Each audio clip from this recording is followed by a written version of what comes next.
Honorable Speaker, we have treated the people who work in our medical institutions with absolute contempt.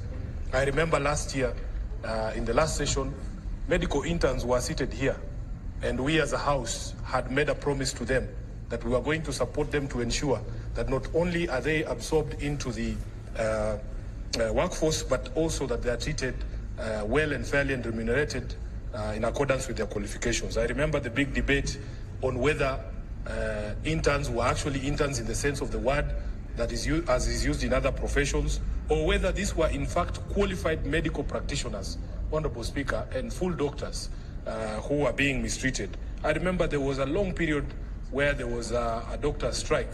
Dr. Halwale remembers that period, and we thought that all these matters have been resolved.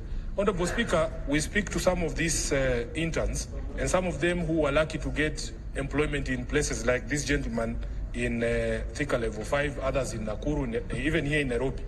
Honorable Speaker, some of them, after being out of employment for so long, after being promised good working conditions, even those counties are not paying them salaries. Some of them have arrears of up to 3-6 months, Honorable Speaker.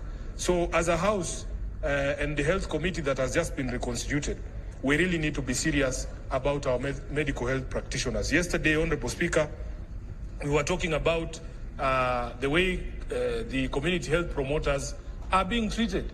I had occasion, together with my delegation from Nairobi of senators, Honorable Speaker, to have a meeting with a section of the county health promoters in Nairobi, the community health promoters in Nairobi. And Honorable Speaker, the horror stories that we had from that group requires that we as a House do something.